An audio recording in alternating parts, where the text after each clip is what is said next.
Hey guys, Bobby Rio here for the next module of Conversation Escalation. This module is titled Fun, Not Funny, How to Create Playful Conversations with Women.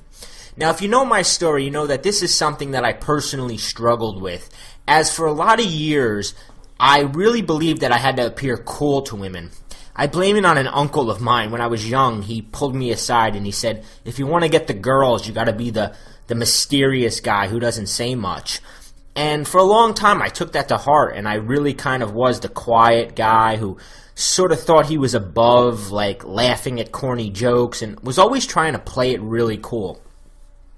But what I started to discover over the years was that playing it cool made me come off not only as cold and distant, but also as a little boring. And a lot of girls took my, not laughing at corny jokes. They didn't look at it and be like, oh, he's cool. They just looked at it like, this isn't a fun guy. He's boring. My first attempt to fix this 2 years back was to start studying what a lot of people know as cocky funny. And what I went out and I did is I took a really sarcastic sort of nature to my humor, and it kind of came natural to me, and I had a lot of fun with it. My friends always sort of enjoyed it, so when I went out to bars and clubs and I talked to women, I would use it. And what I found was that it really very rarely worked. The problem was that most women didn't get it. Girls that knew me for a long time, girls that I worked with, that got to see me over and over again, who understood my humor, they got the sarcasm. They found it funny. But when I was meeting a girl for the first time, and she didn't have a chance to, understand what I'm saying and my reasoning, and that I'm just kind of teasing them, it really sort of put almost like a wall between me and the girl the minute I got into the whole cocky funny thing. And not only that, but it never created a sexual vibe. Even when I did get a girl who found my humor funny, I couldn't move it past just being sort of the comedian with the dry humor and move it to that sexy, playful level.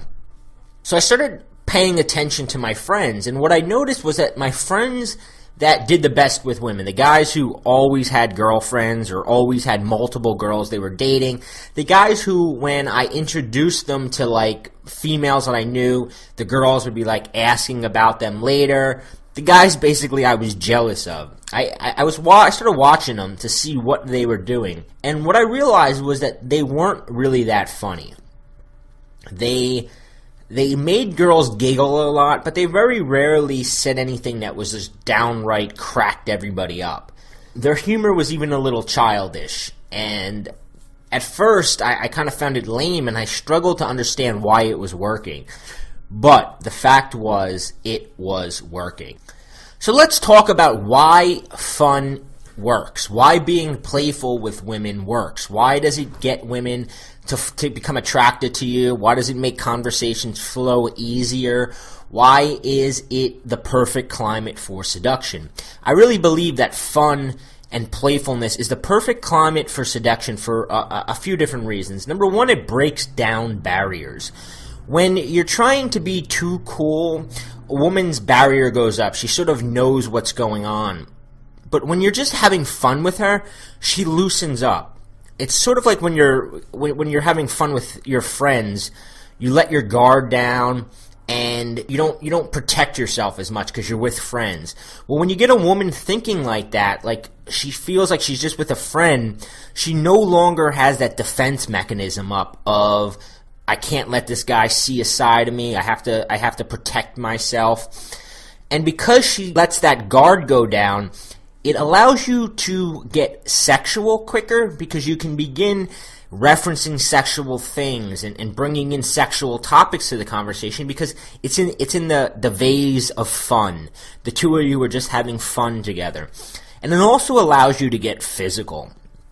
When you're talking to a woman trying to be cool or trying to be super sarcastic, it's really hard to go from that to getting physical. But when you're being playful with a woman and teasing her, playing around with her, it's very easy to then move into touching and just games to get it going.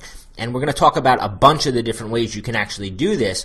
But you just want to remember for now that when you're having fun with a woman, you're creating that perfect climate for seduction. Because the fact is, fun is sexy. It creates a sexual feeling for both you and the woman when it's going on. I used to work with a girl, her name was Anna, and I wasn't super physically attracted to her by her appearance. She was not my type. She had short hair, which I usually don't go for, and she even had like a funny like southern accent that I found a little bit annoying. But on the other hand, she was really amazing at being playful and bantering. And at work, we would just every day we'd see each other, we'd just kind of tease each other back and forth. And as time went on, the sexual tension just grew and grew and grew until finally, even though, like I said, she wasn't my ideal physical type, I just couldn't take it anymore, and we wound up in bed together. And what I believe that is a result of is that when you're having fun, natural endorphins are going off. It's the reason why when you're at like a sports game and your team is winning, you just feel really good and you're just having a lot of fun.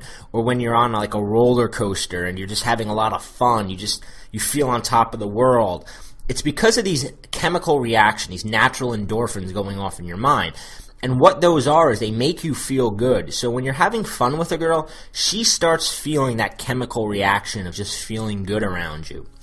Also, fun works because it's emotional and not logical. And as we've talked in this program, as we're even going to continue to talk in this program, emotional conversation always beats out logical conversation when it comes to sex appeal.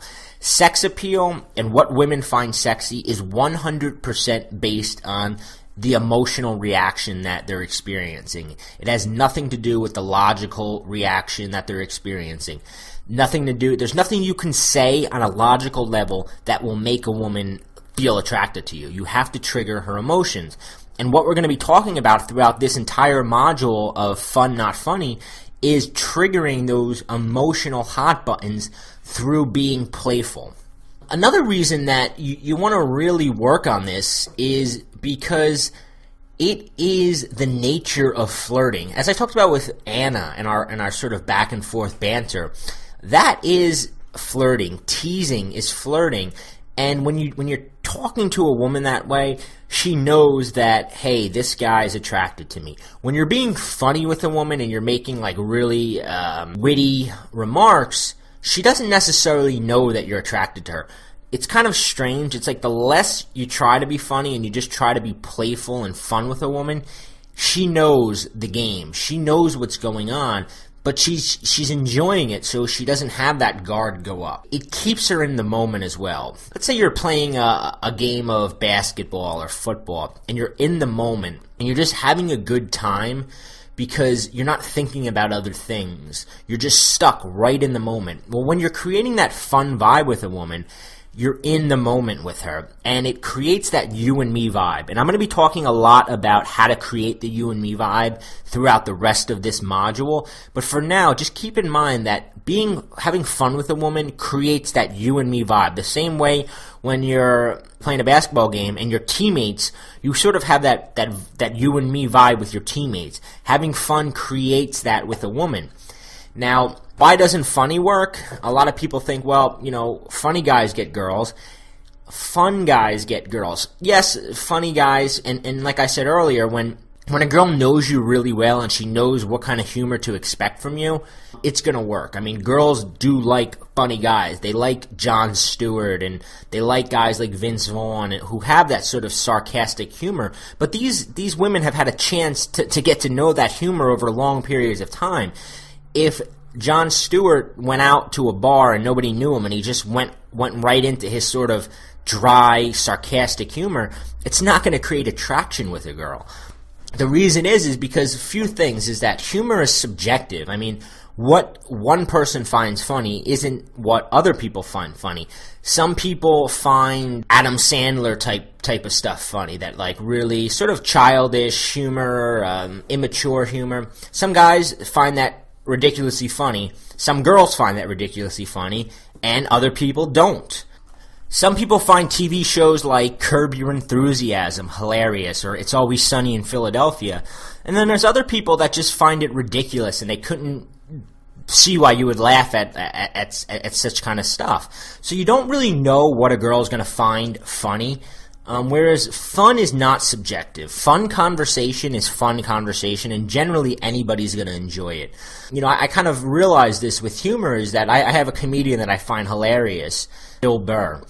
And me and my friends all find him hilarious, and I use some of his lines out, like just kidding around with girls, and they just give me like a weird look, and it's like they don't even get it. And I'm like, how could you not find that funny? But the fact is that out of context especially, like I said, if you sit there and you watch an entire Bill Burr comedy program, by midway through the girl's going to get who he is, she's going to get the role he's playing, and she's probably going to find it funny. But if you take random lines of his in a short context, it's going to be really hard for the girl to really get a grip of what he's going for. Funny depends a lot, like I said, on a girl knowing you.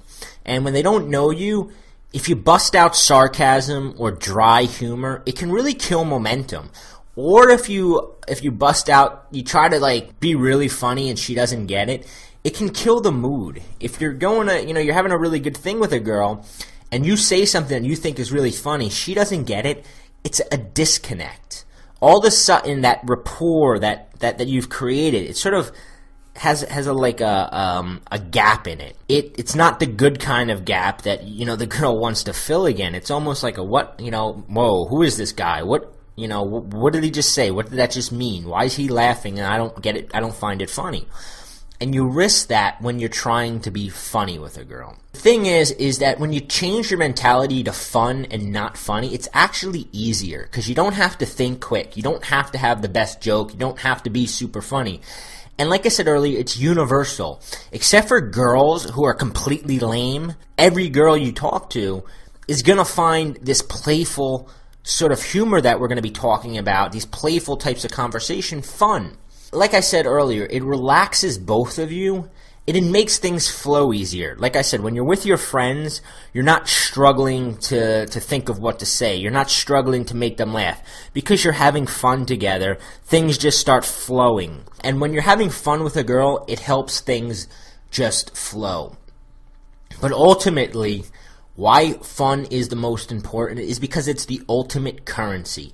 It's why we go out. We go out to bars, clubs, anywhere. We go out to have fun. It's how we choose our friends. We choose our friends on the ones who we have the most fun with. Why do you go out and drink? Why do people do drugs? It's because they want to have fun, because we're craving to be around people that allow us to have fun. That's really what you want to keep in mind when it comes to why. You have to understand that there's a reason why I'm teaching this to you right now, why I'm telling you to go for this idea of a fun and playful conversation. Now let's talk about what your goals are with these types of conversations. All right, the ultimate goals of using this fun, playful conversation is a few different things. One, it's to create a seductive mood. It's to get physical. It's to get sexual. It's to begin the roller coaster ride of a conversation that creates emotional response and leads to physical attraction. The kind of physical attraction that gets her to come home with you and follow you to her bedroom. And it's also a way to break rapport. We've talked about it. If you read the Small Talk Tactics report, you know that having too much rapport with a woman, if you're having just that single-minded conversation about a single topic, whether it's music, whether you're sitting there talking about traveling, it doesn't matter. If you have too much rapport, you got to break it. And these playfulness, the things that I'm going to be bringing out and talking about and teaching in this entire program is going to serve to break rapport. So the first reason that the first thing that you're going for is to begin that roller coaster ride. And the reason that this works is because in a conversation, you got to have the peaks and the valleys. And the fun is the peaks. Now, that means that when you're having fun with a girl and you have this playful conversation, when things get a little quiet and you have those low-key moments of connection, the connection is more profound this way, because now you've shown her different sides of you, and you've experienced different emotions throughout the conversation. At one point, you guys are laughing and being playful together, and another point, you guys get serious, and you start doing the things that we're going to talk about in the rapport building blueprint, where you create that intense connection.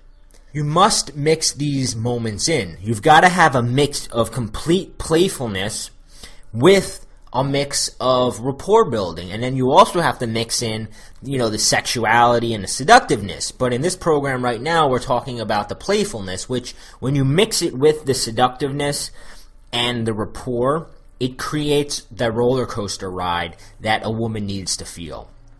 You also want to use this to create a seductive mood. As we talked about, fun is the most seductive element of a conversation. When you're having fun with a girl, it feels good in a lot of different ways. And it keeps her busy while you're escalating. Have you ever tried escalating during a deep conversation? Like I said, have you ever been in a conversation with a girl talking about something like deep like relationship issues, where you're talking to her and she's telling you all about her like last boyfriend and how bad it was? Have you ever tried it's impossible when you're in a deep conversation to escalate. The only way you can escalate is when you're in one of these fun conversations, because if not, it's going to just be weird. It's going to be like you're going to go from talking about strange upbringing or like, your uncle that you used to hate, and all of a sudden you're going to be trying to kiss her. I mean, you want to use it to stay away from mood-killing shit. I had a girl back at my place, and we started talking, and everything was going good. And she brings up that she had an abortion, and it just killed the mood, And the reason that it got there was because I wasn't using the fun. The fun had stopped, and we started moving into this serious conversation. And once that came up, and once she started talking about, telling me, she had an abortion, it was like impossible at that point to get it back. Another girl, this girl Grace that I had met at a party once, and when I met her, it was a really fun vibe. She was like actually doing palm reading for the people at the party, and she's reading my palm, and we just were very playful with each other, and we wound up hooking up. I slept over that night with her. We set up a date to hang out the next time. The next time we hung out, we tried to get to know each other, and I wound up making a comment about marriage, about how marriage is an institution that is like in decay, that it's not gonna last, that the way the society's changing, that marriage can't last. I got into this deep conversation. Well, we didn't hook up that night, and I never talked to her again, because without that funness, there was a disconnect. Another reason that creates a seductive mood is because you create something early on that you can go back to. Whether early on you make a joke calling a girl a cat lady, or you make fun of her temper, you can use that throughout the conversation, and the more you use it, the more she feels like she knows you, the more comfortable she's getting around you, and the easier it is to seduce her. As I said earlier, it's also to get physical. You want to use this stuff to get physical with a woman. Fun mood, when you're having fun with a girl, it allows things like tickling. It allows play wrestling. I can't tell you, back in college, my move was to put girls in the figure four leg lock. I was a huge wrestling fan back then, and at some point when I was drinking with girls, I would convince them to let me put them in a figure four.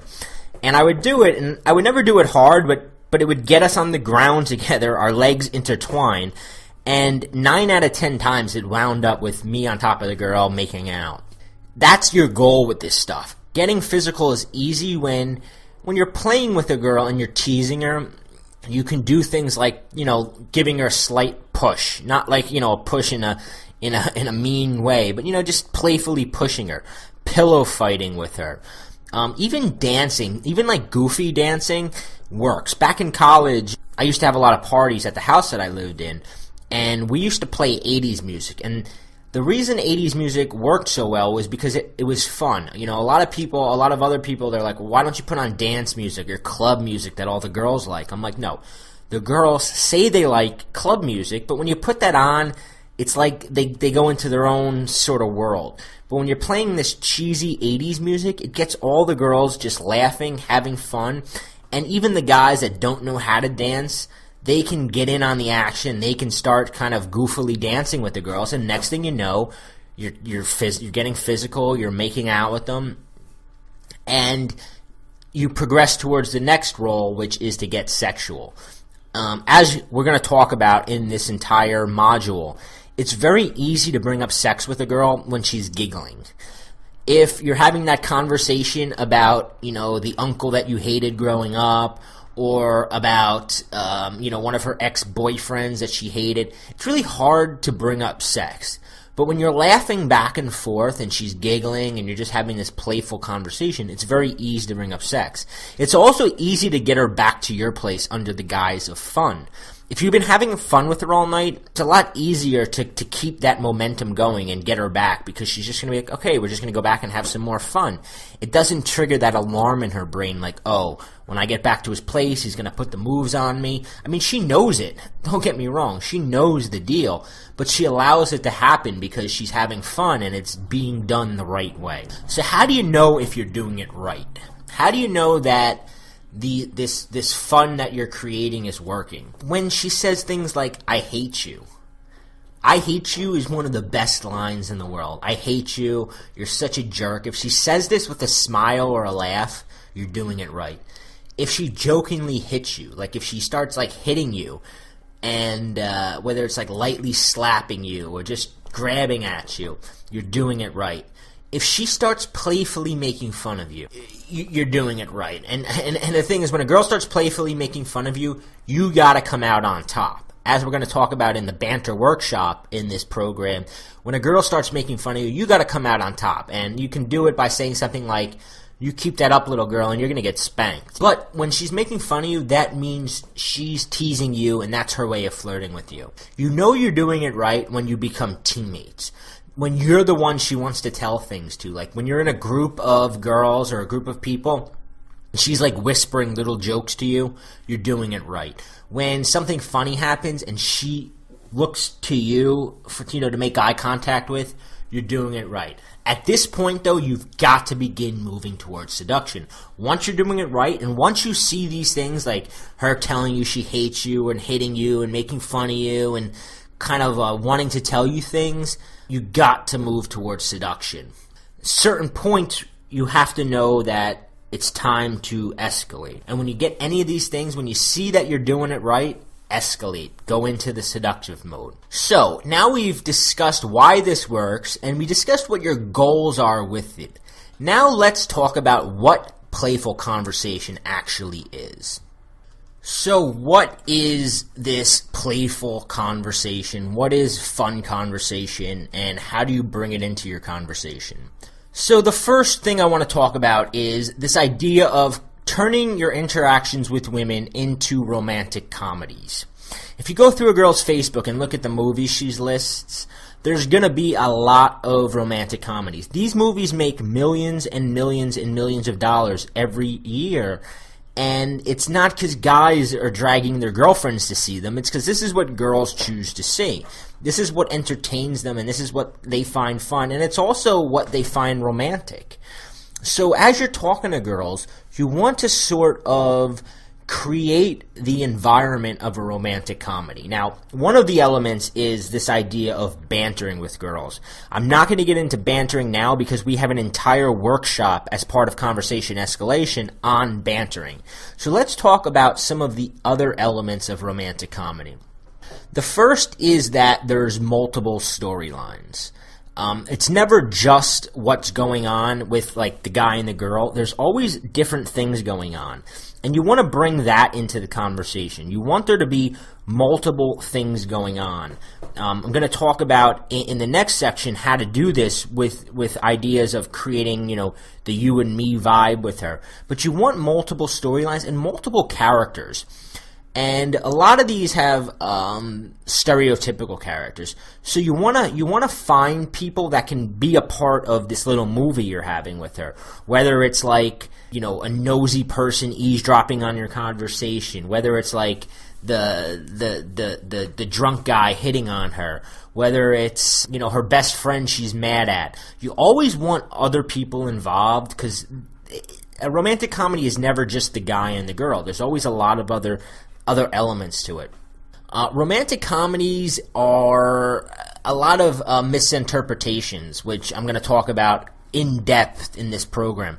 Double entendres. So, you know, if you're watching a romantic comedy, even a TV shows, I mean, if you want to get a good example of like these sexual double entendres, watch reruns of the show Three's Company. There's tons of them. But a double entendre is when a girl says something, or when you say something and you let it to mean something sexual. Say a girl says, "Can I come with you?" And you say, "You can come with me anytime you want." Or if she says she's wet, you know, if she spills something on her and she's like, "I'm wet," you can say, "I bet you are." You're just looking for these like funny sexual references and double entendres, which you see a lot of in these romantic comedies. Repetition, which we're also going to talk a lot about in this, is where the sort of jokes that are established early on in a romantic comedy, they usually come back over and over again throughout the rest of the movie. Being serious about silly things and being silly about serious things. If you ever notice it in like a romantic comedy, like they make some, like if somebody dies, it's done in a funny way. They never make it kill the mood, and that's sort of what you want to do in these sort of conversations, is that if you're gonna bring up something serious, you want to be silly about it. You want to talk about it sillily. But what's also fun to do is to switch it around and all of a sudden get very serious about something that shouldn't matter. So an example of getting serious about something silly would be, say the two of you are talking and you're like talking about holidays and growing up and laughing about Santa Claus, and then all of a sudden she goes, "What's the deal with the Easter Bunny? How stupid is that?" And you go, "Hey, don't you dare say a bad word about the Easter Bunny." You're just getting like serious about something silly. That's an example of that. So let's talk a little bit about how to put these different elements into play in a conversation. So you're ideally, and you might have heard this expression before, you want to take your conversations with a woman to the playground.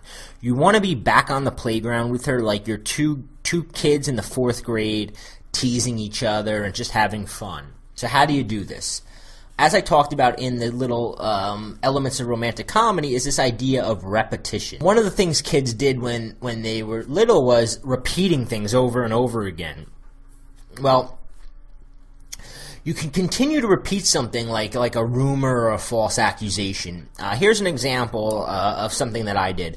I was talking to a girl, and we were talking about like how many people we've slept with. And she told me that she had slept with 4. She's like, "I slept with 4. And I was like, "I know that this is done the Cosmo math, and you have to double whatever a girl says. So if a girl says 4, it really means 8.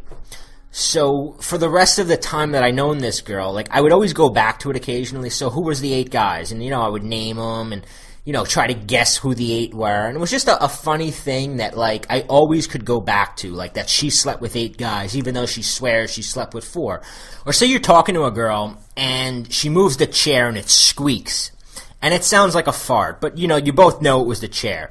You can say something like, "Did you just fart in front of me? Are we that comfortable with each other where we could just fart in front of each other?" And she's like, no, you know, and then you can keep going back to it and repeating it. So like now maybe later on, somebody else comes into the group. You can go, "Hey, this is Jessica, and she may or may not have just farted in front of me, so you might want to stay away from her." You're just bringing back in the joke and repeating it for extra effect. Silliness. Silliness is definitely something that you experience on the playground. Examples of silliness. You've got something on your shirt gag. I mean, this is something that we've been doing since we were 5 years old, and it never gets old. Never. You point at a girl's shirt, you go, "You got something on your shirt," and then she looks down. The minute you do that, you're taking it to the playground, and she's like, okay, he's that kind of guy. It's going to be that kind of interaction with him. Talking about things like cooties, saying you can't, you know, a girl can't take a sip of your drink because she might have cooties, or you got to stand 2 feet away from me because you might have cooties. Tag, playing like tag with a girl. Another fun thing to do is, "I know you are, but what am I?" So if a girl's like, "You're such a jerk," you go, "I know you are, but what am I?" You're just being silly, a little immature, and taking it back to the playground. Games are another great way to do this. whether it's playing hot hands. Another game is mouse race. That's where you play the 3 mice running and you draw on her arm and she tells you to stop, but you don't stop because one of the mice is deaf. Gets her really mad, but it creates a playful vibe. Staring contests, thumb wrestling, hot hands. Hot hands is good, but ever since the movie The Wedding Crasher, where Owen Wilson makes that the staple of his game, girls are sort of onto it. You kind of want to avoid it. Fake palm reading is fun. If you're going to palm read and do it in a serious way, it's kind of lame. But if you take it and you make it actually fun by making a joke out of it, that is playing games. Other ways to bring her back to the playground: bullying.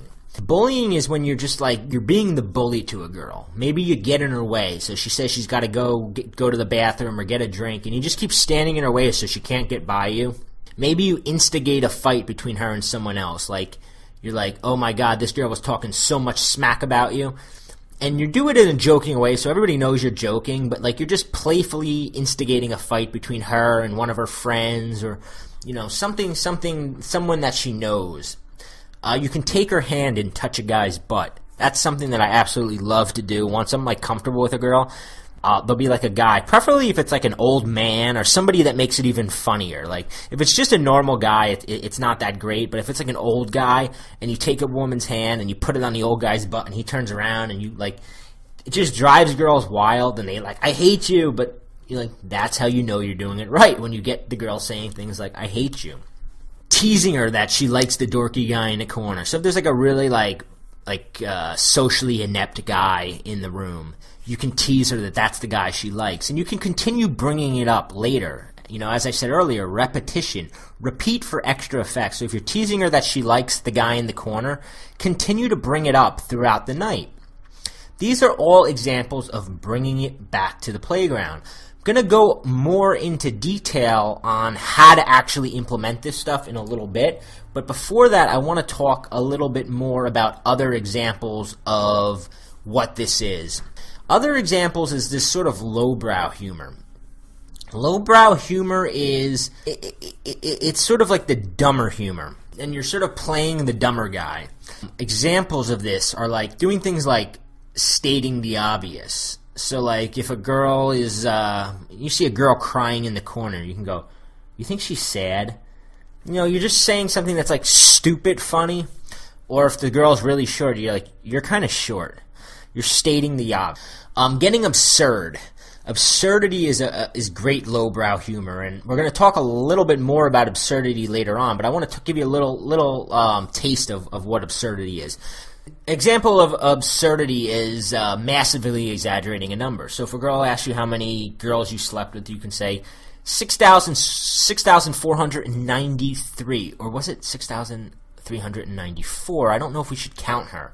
You're just massively exaggerating a number. Or you can describe things in absurd ways. So you create sort of a world where animals talk and people do bizarre things. So say you're talking about your dog, and you can be like, yeah, my dog's the best. He's got a thing for dry hump. He dry humps pillows. He even has threesomes. He'll take 2 pillows and go back and forth with them. And then he smokes a cigar afterwards. He's crazy. You're talking about your dog in an absurd way. That's absurdity, and we are going to talk a little bit more about that later. But the other thing of lowbrow humor is playing the stupid guy. So lowbrow humor can also include doing things like saying the wrong use of words. So you can say something like, "I've got to concentrate myself on this newspaper," instead of saying concentrate, or "He's the very pineapple of politeness," instead of pinnacle, or "He had to use a fire extinguisher instead of extinguisher," or making saying things like even Kennedy had Watergate, where you're just saying things that are just blatantly wrong. You can use fake stupidity, saying things like, "I want to win 100 or 105 games this year, whichever comes first." Very few people in the world actually commit such stupid mistakes, and that's what makes your statement particularly funny. To really get a feel for what I mean, watch Ali G. Ali G is the perfect example of this idea of being stupid funny. And you don't want to overdo it. Any of this stuff, you've got to balance it, but you can play with this and it creates that fun sort of vibe with her. So what else is it? It's slightly dorky. As I talked earlier, trying too hard to be cool makes you come off as cold and boring. I had that problem for a really long time. And part of the reason that I had that problem was because I was scared to show any sort of vulnerability. But when you do these things, when you take it to the playground, when you show this lowbrow side of you, and when you express cool vulnerability, and now in the rapport building blueprint section, I'm going to be talking more about vulnerability as a rapport building tactic. But when you admit that you like to dance to cheesy pop music, and you even dance it, it expresses confidence because you're allowing her to see this side of you. She's like, wow, this guy isn't trying to impress me. Not only that, but it lets her show that dorky side of her, and you want to let out that dorky side of her. I know it sounds counterintuitive that you want her to see you in a dorky way and you want her to show you her dorky side. But when you have a girlfriend, any relationship you might have been in, a lot of it is that dorky side. When you get to know somebody, we're all dorks at heart. And when you're laying in bed with a girl in the morning, a lot of the humor you and your girlfriend have is just being dorky to each other. So when you allow a girl to act that way before she's your girlfriend, it sort of relaxes her and makes her almost feel like the two of you are already together. So when you mess up, you don't need to cover it up. Whether you mess up trying to hit on her or whether you just mess up like spill something on your shirt, don't try to play off and be cool about it. Just let it happen. Just show her that dorky side of you because that is attractive in itself. The final thing is pop culture savvy. And, this pop culture is a great way to create a fun vibe. And we're going to go very deep into this in one of the other audios. So I'm not going to talk about that too much here. All right, so now I want to talk about how to put all this into action. How do you create these fun and playful conversations? The first thing I want to talk about is this idea of creating the partners in crime vibe. And I discovered this about 10 years ago when I was working in a restaurant, and there was this guy there, Marty, who wasn't particularly cool, he wasn't particularly funny, but he had the women wrapped around his fingers. The minute he showed up for work, they would rush over to talk to him. He was always sleeping with a couple of them. And I wanted to know what he was doing. So instead of being bitter and jealous, I decided, why don't I become friends with this guy and really just learn from him? So as I got to know Marty, what I found was that the guy was quite addicting to be around. In fact, he went on vacation one time for a week, and while he was gone, work just wasn't the same. And I realized that I was missing Marty, and so were all these other girls I worked with. And I thought about it, and I was like, if I didn't show up for work one day, would the girls miss me? And the answer, sadly, was no, they wouldn't. So what was Marty doing? What kind of attitude did he have that created this sort of addictiveness and loyalty by all these girls? And what I found was that Marty created this vibe of you and me against the world. And that's sort of the vibe you want to keep in mind. You and me against the world. What Marty would do was he would be playing secret pranks on coworkers. He would have inside jokes about certain customers that would come in so that when the customer showed up, he would come over and catch your eye and, make the face pointing at the joke. He would always be goofing around, so it would always be you and him getting yelled at together by the boss, and then you can talk crap together about the boss. He just created this real you and him against the world vibe, and that's the first idea you want to keep in mind, is creating a you and me against the world vibe with the woman. So how do you do that? What sort of things can you do to do this? Inside jokes and secret handshakes are very good. I highly recommend inventing or stealing a good secret handshake. You ever meet somebody and they do one and it's good? Learn it and then repeat it like it's yours. Or if you can't figure one out yourself, you can Google around and you'll find one. Also, watch the show The Office. Not the new ones, not the recent ones. Go back and rent Season 2 and Season 3 of The Office and watch how Jim and Pam interact with each other. This is probably the best demonstration you'll ever find for this partners in crime technique of playing pranks together against people, of creating the in-joke between you and them. So yeah, I would definitely highly recommend going back and watching the first couple seasons of The Office. Another concept and technique that I like to do is create a mission. Even say, like, you wait for something that you and the girl kind of connect on, and then you make a mission out of it. You're like, this is going to be our mission. We're going to steal shots. So maybe you're at a bar and you're like, you make a mission that you're going to steal, the two of you are going to steal shots, and you make her the lookout. So now, like, you're sort of combining against the bar, and you know, you sort of you two versus getting caught by the bartender or the bouncer.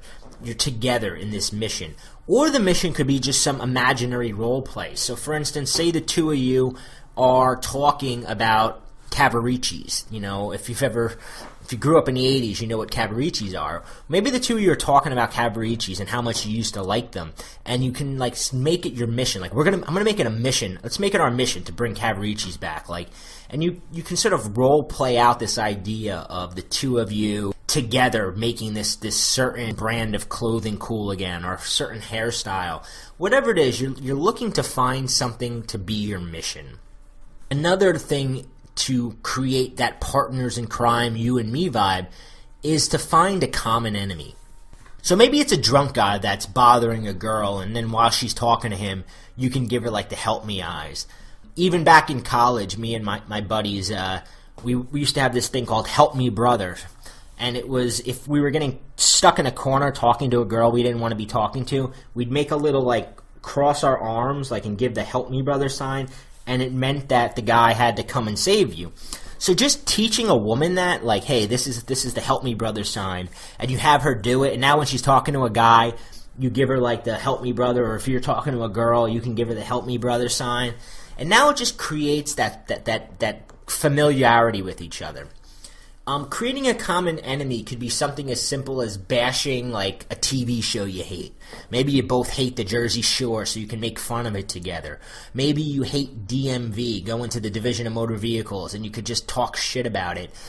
A question I like to ask a girl too is like, who's your nemesis? And it always gets the girl talking about her nemesis, and now you two can like plan a scheme to get her nemesis back. You know, I know for me, one of the things I hate are like people who use finger quotes, or people who speak in like LOL or BRB, they talk in text talk. Those sort of things, like, I love when I talk to a girl and we both can like rant about it. That's another way to create partners in crime, is to find something together to rant about. You can also create the partners in crime vibe by using other people as props. Could be just an unsuspecting person. Maybe like maybe there's a guy who's got a mullet standing by, and the two of you are like singing like 80 songs to see if you can get his attention. When I used to work at that restaurant, one of the things that I did once was there was a fishbowl with business cards in it, and the idea is that you would pull out a business card, and whoever's card you pulled out wins a free lunch. So what me and one of the girls did one day was I got her to take turns just calling every single customer up and telling them that they won the free lunch.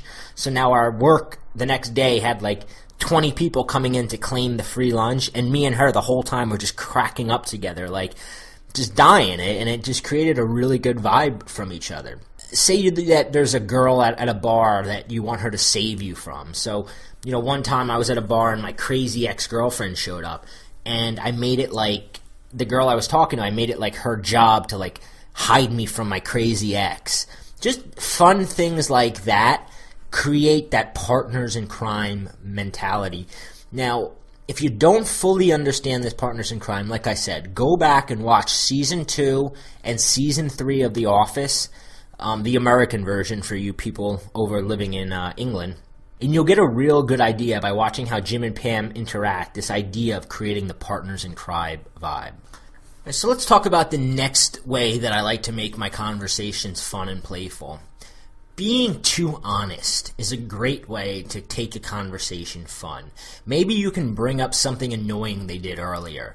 So after you've been talking to a girl for a bit, you can say, you know, when I first met you, you really gave off like a librarian vibe. I wasn't feeling it at first, but you're actually pretty cool. So that honesty is sort of like bringing it to like a different sort of level. Another way to use honesty is to announce your next move.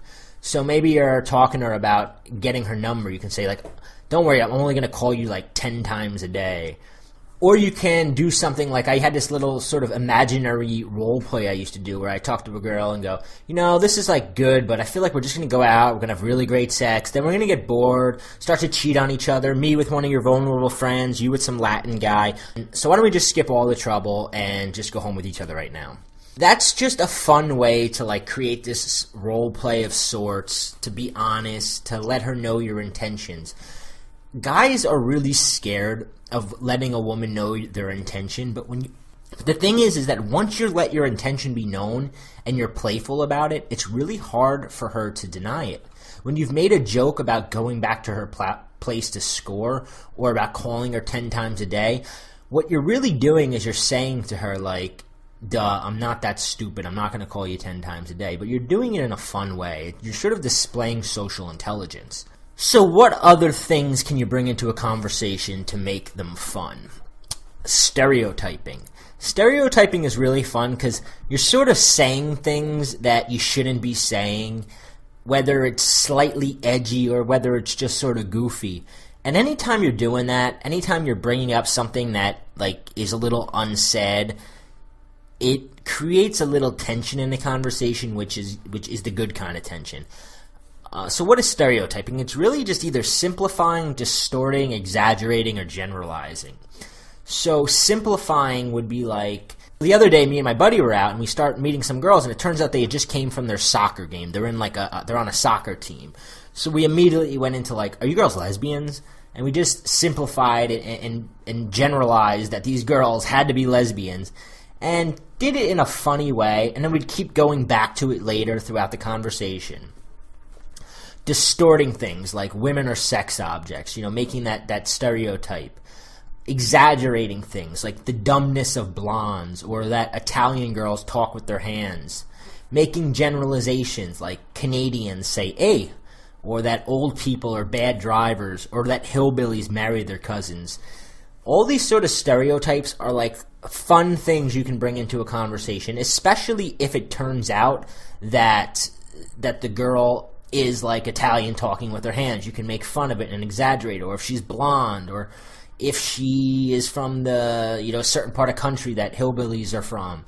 It's all things you can generalize and make fun of and stereotype. Imitation is another way to implement this.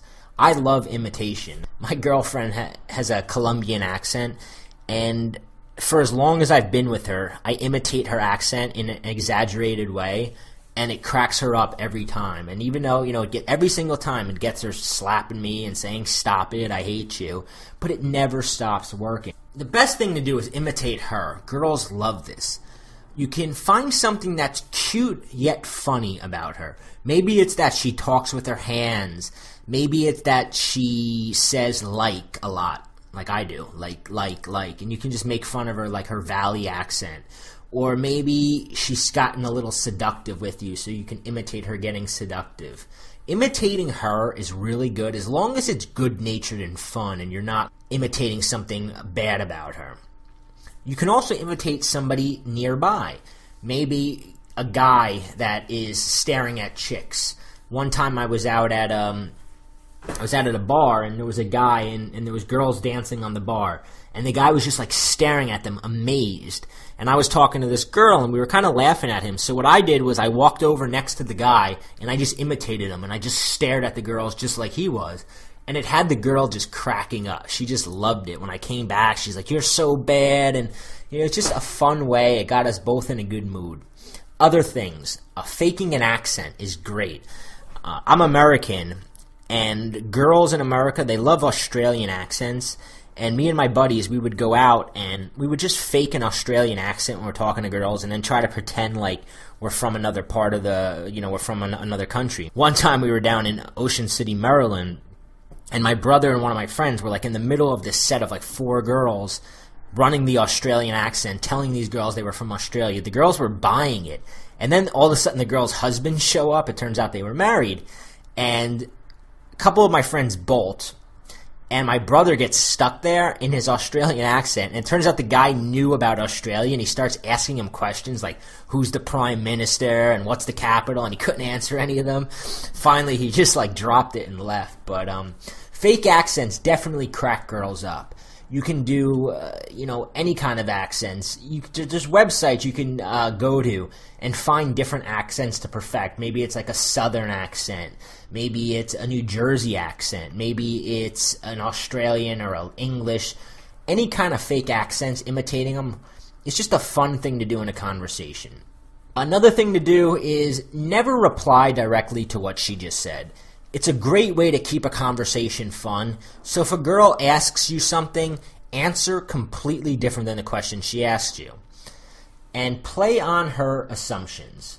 What do I mean by that? I mean, lead her to believe something and then shock her. Let her think that you're going one way and then go a completely another way. This keeps a conversation fun. So this idea of playing on assumptions can be fun, and there's a pickup artist, Versetti, who created something that I found really fun game. He calls it the assumption game. And how it works is that as you're talking to a girl, you say, okay, we have to reveal an assumption that we've made about each other. Here are the rules. We have to be totally honest so we know we can trust each other. We can't get mad at the assumptions, and you start. This actually ties into the whole honesty thing. But here's where it gets incredibly fun and interesting. Some of the benefits of the assumption game are you're making statements instead of asking questions, which we've talked a lot about and the importance of that. She becomes invested in the interaction and begins to pay closer attention to you. The interaction becomes balanced early with the both of you contributing. You can demonstrate your value directly off of her assumptions. And you can also build attraction, qualify, and get sexual. All of this through the game. So, you can make assumptions like you're Swedish, or whatever nationality you think she is. You're fun-loving and need to let your hair down. You're dancing as if you're shaking off a tough week.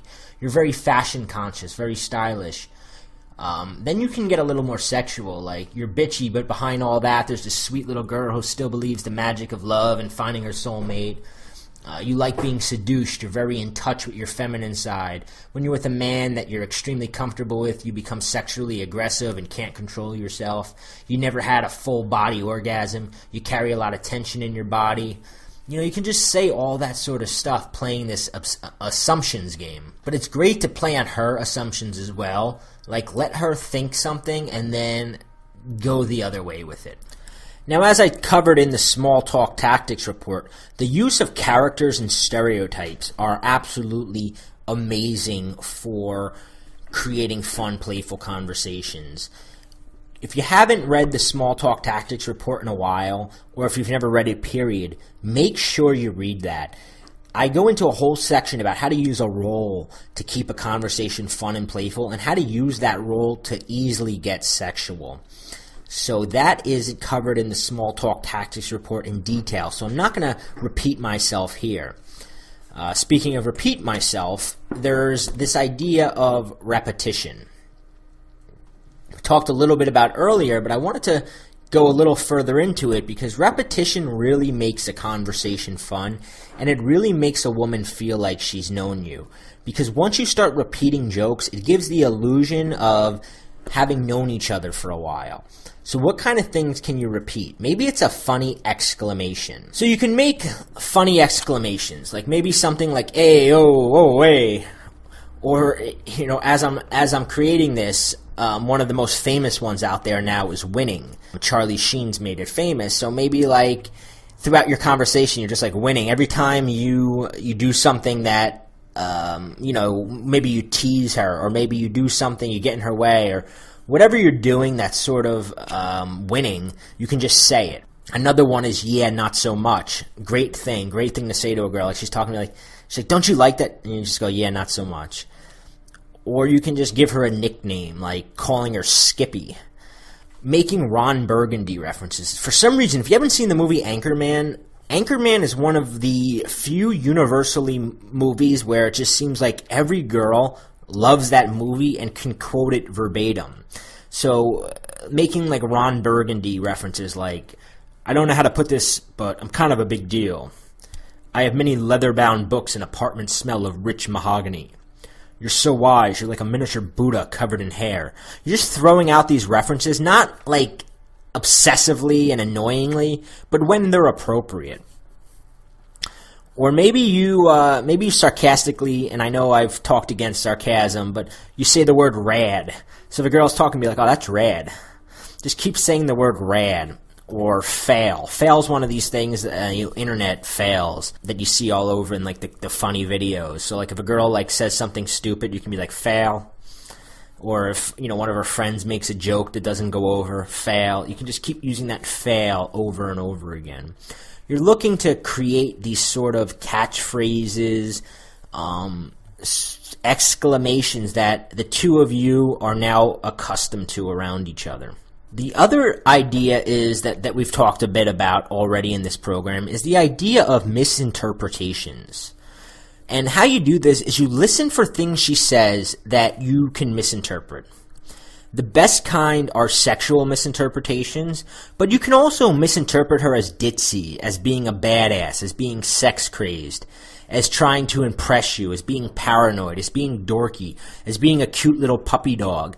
Anything you can do or find to misinterpret works. And misinterpretations really fit that fun, playful level, and they also go back to the romantic comedy vibe that I've talked quite a bit about. So let's show how we can use misinterpretations, exaggerations, and repetition together to create something really powerful that you can keep carrying forward throughout the rest of the interaction. So the first thing is this idea of carrying it forward and making it even more absurd. So say a girl mentions that she went out with one of her girlfriends. You can say, oh, you have a girlfriend? Do you have more than one? Do they get jealous? I'm not going to get jumped by like 10 jealous, crazed softball players, am I?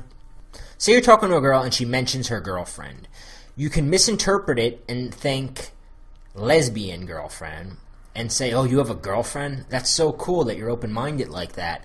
Do you have more than one? Do they get jealous? I'm not going to get jumped by like 10 jealous, crazed softball players later, am I? So you just took that simple misinterpretation of her saying she has a girlfriend and misinterpreting it as meaning lesbian relationship girlfriend rather than just friend. Then you exaggerated by saying, do you have more than one? Do they get jealous? And then you make it absurd by saying, I'm not going to get jumped by 10 jealous, crazed softball players, am I? That's the formula. Misinterpret, exaggerate, and then repeat.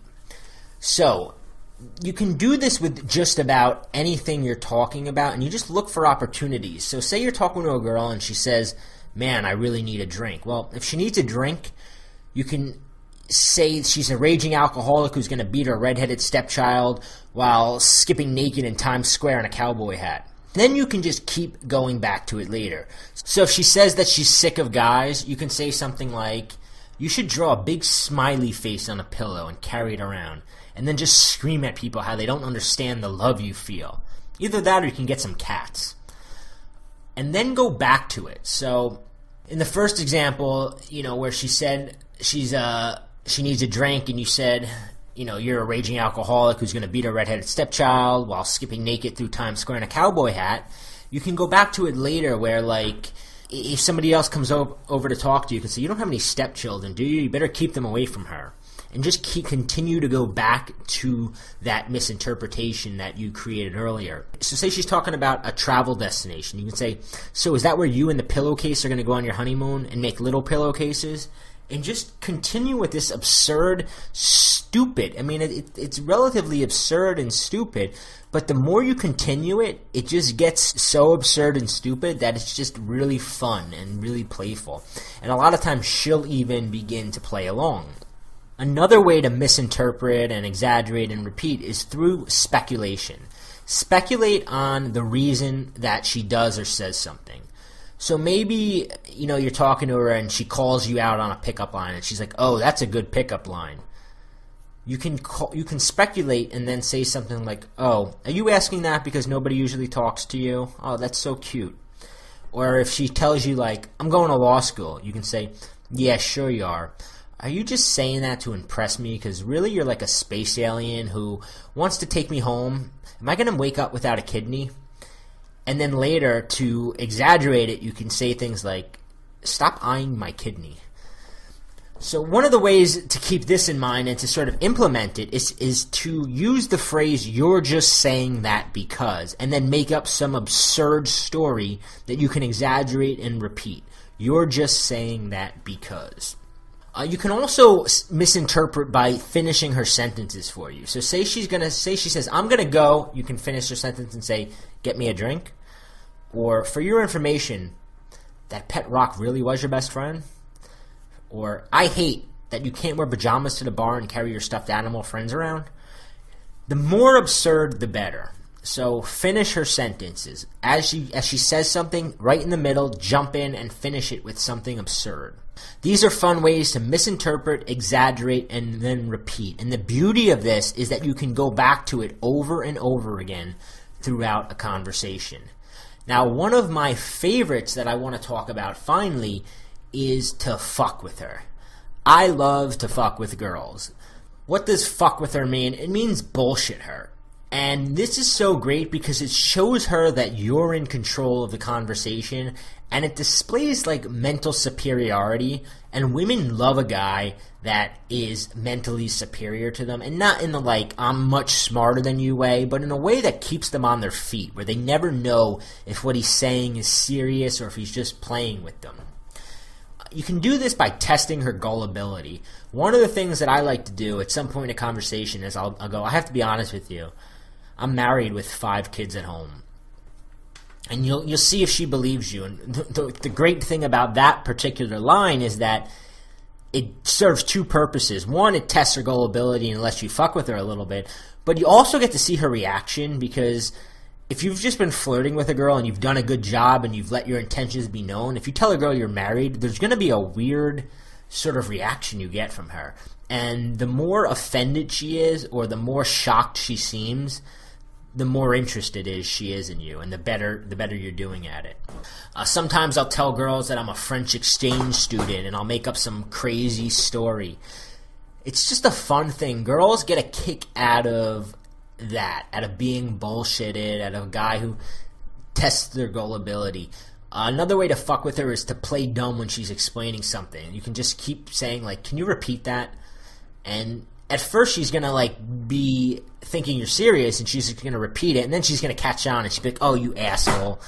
Another thing you can do is act like you missed the whole point. So she tells you the whole story, and you can just act like you just missed everything she said, or you weren't listening. Great thing you want to do is escalate the absurdity. So maybe you're talking to her, and the two of you, she asks you to like name something, like, name the jobs you've had.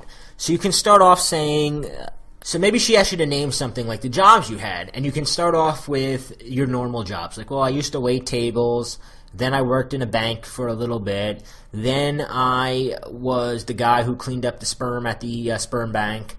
You just get normal, and then the next one could be even more. "And then I was the guy who manually inserted the sperm into chimpanzees." You just create an escalation of absurdity, and that's sort of how you want the whole act of repetition, misinterpretation, and absurdity to go.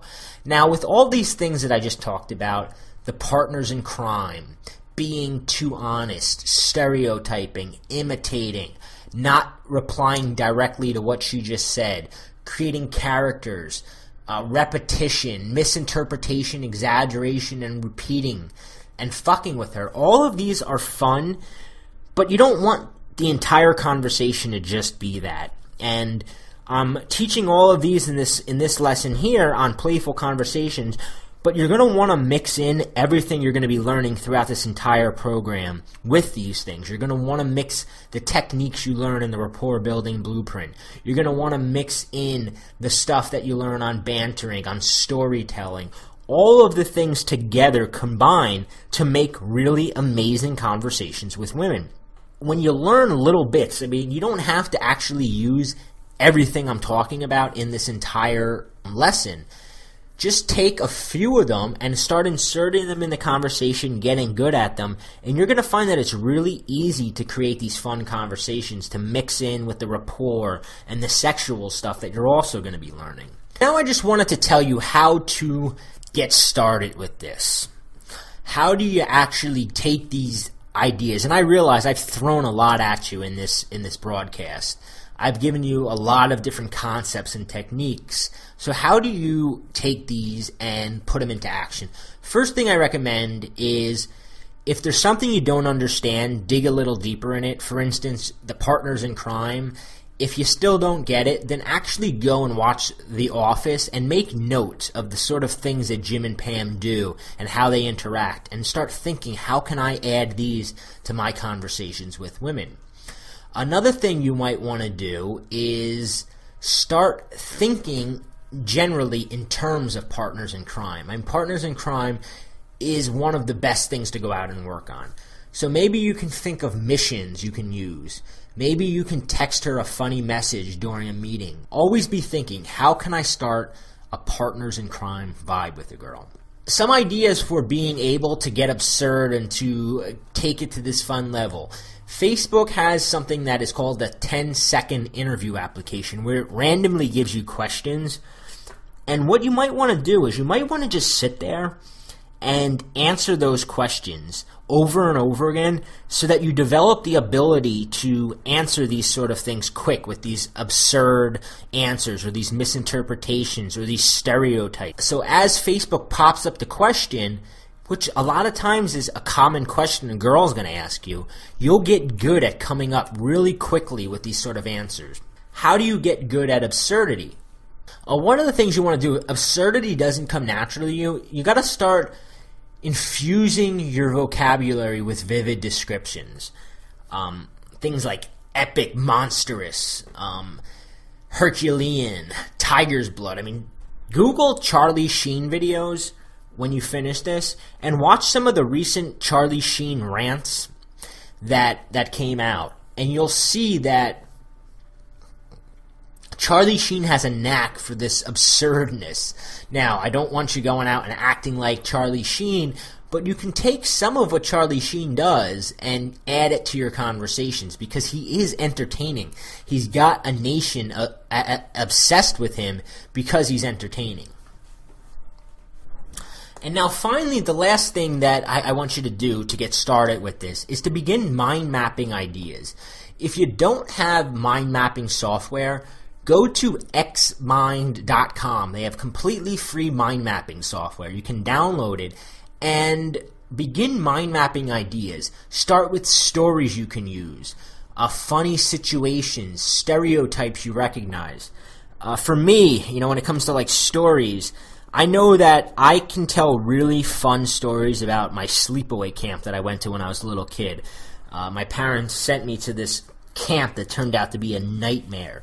It was worth suffering through 2 weeks of the most hellish camp of my life for the stories I get to tell girls about it. So mind map out ideas, stories you can use, funny situations, stereotypes you recognize, and work on it. Like I said, this is all just ammunition for your conversations. This is one piece. Fun conversations are one piece of the overall puzzle that we're going to be going throughout this entire conversation escalation program. But I started this and I got into this idea of playful conversations very early into this program because it's one of the most important. Fun is, like I said, the ultimate currency. So you want to learn how to make your conversations fun and playful. So my suggestion is pick a few things out that you like and then go test them out and continue to work on and refine this and begin using it. Remember, the great thing about fun over funny is that you can't fail. If you go out and you start doing this stuff, you can't fail because your only aim is to be having fun with the girl. So if you don't get a laugh, it's still just part of the game. It's part of the interaction. So go out and do